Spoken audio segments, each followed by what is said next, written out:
Hey, good morning, everybody. I know it's been a while.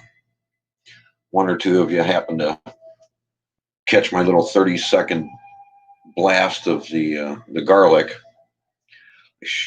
Well, I should have brought some in. I had something else on my mind that I want to talk about this morning because it's early July. Uh, and after wiping out my beds, I know that's going to sound wrong. Um, Again, I experimented again this year with multiple plantings all in the same bed. Um, but the garlic has done so well that everything else just died out. It just couldn't compete with the amount of garlic.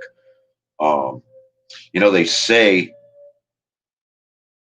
6 inches when planting garlic. I'm sorry, they're utterly wrong.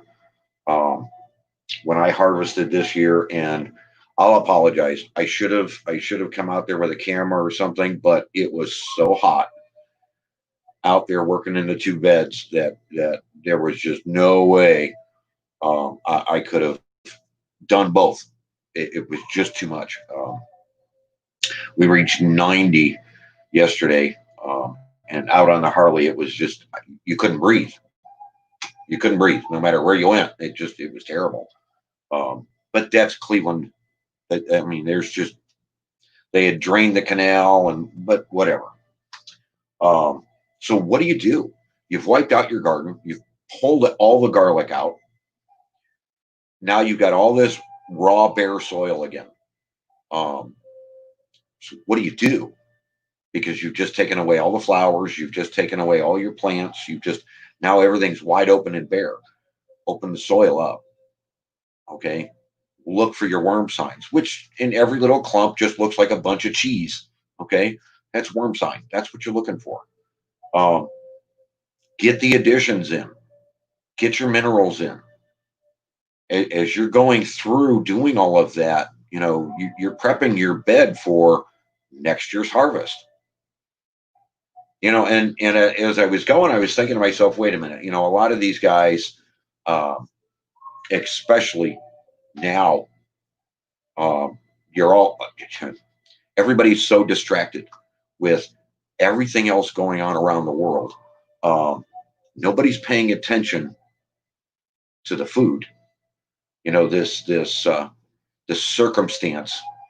Yes, I'm sugarcoating it. Bear with me. I'm in so much trouble on my other channel for sharing information um, that got zero support for as much work as I did getting that stuff together and taking the risk. What was supposed to be a supported channel, they won't support. So I can't monetize. They I was bad. You know how it is. Um, so I received zero support for all of that. So I'm trying to sugarcoat this, but every commercial nowadays you hear them end up the medical commercial with CDC authorized, CDC approved, CD. This is mental conditioning, people. Back off. Uh,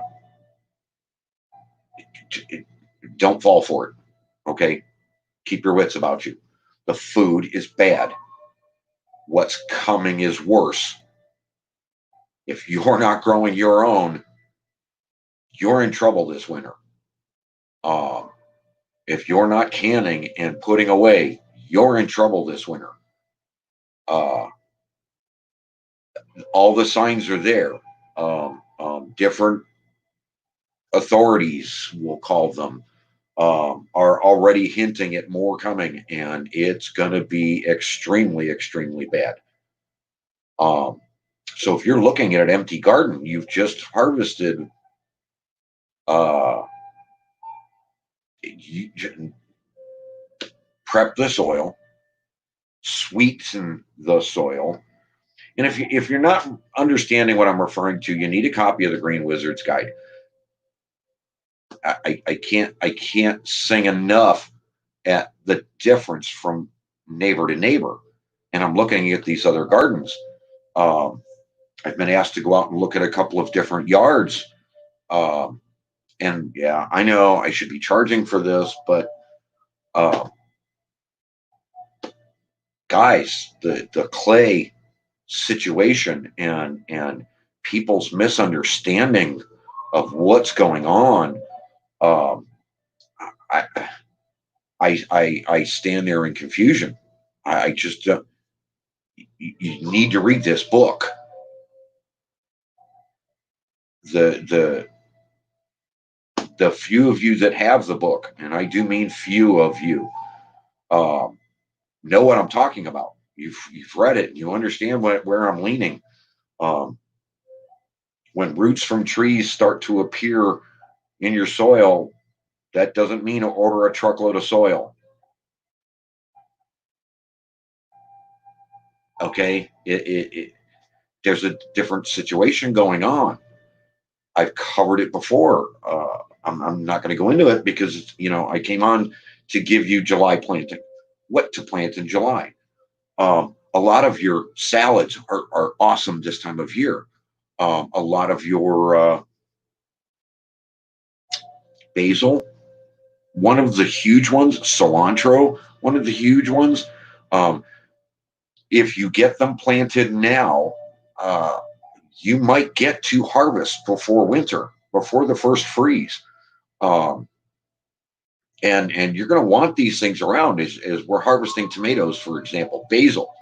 Okay, when you've put away and canned enough tomatoes that you're now ready to start just churning out pasta, and start cranking out the spaghetti sauce. Okay, you're going to want some cilantro. Plant it, get it in the ground. Perfect time of year for it. I don't care how warm it is. Doesn't matter. It's going to come up. It loves the heat. Believe me. And there's a papado cilantro. It's a Mexican variety. Loves the heat. Some varieties, and there's so many varieties of cilantro. You have to just run with them. But this one, um, up here where we are, it thrives in this amount of heat. When we're pushing 80s and 90s on a regular basis. And I know the first thing a lot of you guys are going to say is, but what about the watering? Your soil is storing the water. I went in and some of my garlic, again, I'm doing a lot of testing. Some of my garlic was deeper than other. Again, minor pitchfork, cracked the soil and stuff popped right out. And the soil underneath is damp, not a half inch down. It's damp and it's releasing the garlics without a problem. Some of the others that decided they were going to run deeper, or I had feathered it out differently, which is the corm section. And if you don't know garlic, you'll need to look what I'm talking up. Um, and I do believe I had a few videos on garlic already, and I covered it. But the corms went deeper, and this is why I say you don't have to worry about your garlic and how close you plant them together, because in the wild they just grow abundantly and they're never harvested and they continue coming year after year, twice a year in some cases, depending on circumstances. These corms went bonkers, and I had beautiful rounds right on top of each other, next to each other. They were growing without major stems and just phenomenal. Garlic is just, when you run all 3 years and then you start producing your elephants, it's just, oh my God. Um, so if you can only get your hands on corms and you're just going to let it run wild to take care of the yard, go for it. Beans, we're talking 45 to 60 days to maturity. Now's the time. Get it in there. And remember, marigolds and we have to worry about the bees. We have to keep these things. Zinnias, for example, huge one, keeps the soil covered, but it's going to provide all the flowers and for the pollinators. Sunflowers, again, my sunflowers this year suffered badly because of the amount of garlic, but they're coming on. I've got 6 out of 3 huge heads of seeds. I've got 6 plants that came up and are holding their own, and I'm stunned. I can't believe I got any at this point with as many seeds as I put in the ground. Um, Mini watermelons, believe it or not, you can plant uh, the golden midgets. And okay, we've talked a lot about potting plants and what have you, small sections of your garden. Well, these mini golden midgets are perfect this time of year. Get them started, and they love pots. So have fun with it, but reserve a section of your garden for these things. Um, Chard, Swiss chard, and what have you. Again, watch the temperature variables for the shards. Get them in the ground. You want no bare soil. Now, in the book, I tell you how to cover your soils in a protective way that you don't have to be growing anything, and you can just continually plant one plant with, again, the Green Wizard's Guide suggestions. You don't crop rotate. Okay. What you're leaving behind in the microscopic world is going to support next year's plants in ways you cannot imagine. Uh, wow, what else can we go into? Cauliflower. Okay, I know. Cauliflower is a cool season. Started in the house. You started your seeds for spring, right? Start these in the house. Get them up to a certain point as you succession grow them and keep putting them in bigger and bigger pots, so that when we come out of this and go into fall, you can get these things in the ground, because you don't want the invasive species coming after them. Again, the hardier your soil, the more mineral rich your soil, the less amount of clay in your soil, you're not going to have these situations. But some people, and they got to lean towards neem oils, because they're, read the book, please read the book. It'll blow your mind how simple this stuff is. Um, but keep these things in mind. Uh, Succession planting. Look, when you plant radishes, they're every 30 to 40 days, 50 days. Plant them. This week I'm planting some. Next week I'm planting some. Next week, all summer long. Go, go, go. Get the radishes in the ground, because they're very quick to mature. Again, not worrying about the watering. As you keep your soils covered, everything will be fine. Trust me.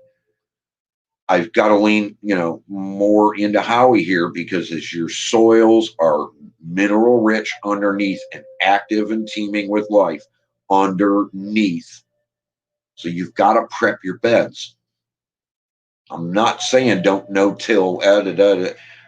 There's when you have enough organic material in your soils, you've got years, okay, years worth of growing, that your plants are going to thrive off of what you've buried.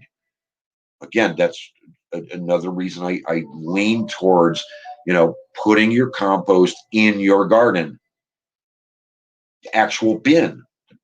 Dig a hole, throw your waste in there, cover it back up, move to another section, bury your waste throughout your garden, year after year, area after area, just continually. If you're on a hillside, plant it at the high side. Let some of that bleed through or tea into the rest of the garden, and you're going to see some thriving conditions going on. Now, a few of you are going to be asking, where'd the garlic go? Well, that friend of mine that I listed in the book, that Wilson's Feed Mill, um, I took it all there, and they're giving it away for free. And I know that a lot of the flea markets are selling each clove for $1, in some cases higher. We got enough trouble. The food is bad enough. We luckily, globally, luckily, are not in the health condition they thought we were in. Our immune systems have been able to battle some of this off, but the new foods that are coming are going to wreak havoc, absolute havoc. You've got to be growing your own. I'm sorry. It is just a fact of life that as your food is more and more mineral rich, more and more flavorful, your immune system becomes stronger and stronger and able to battle off everything, everything. Uh, Again, I know modifications. I understand. But so, you know, basils, beans, cilantro, shards, watermelons, um, yeah, sugar baby bush. Let's go there in the watermelons. I know you're going to sit back and go, what the, what? Rareseeds.com. And I'm not endorsing them. I'm not sponsored by them. Again, I can't get sponsorship and I can't sell books. It's just a fact of life. I deal with cucumbers. Okay, this is a succession plant.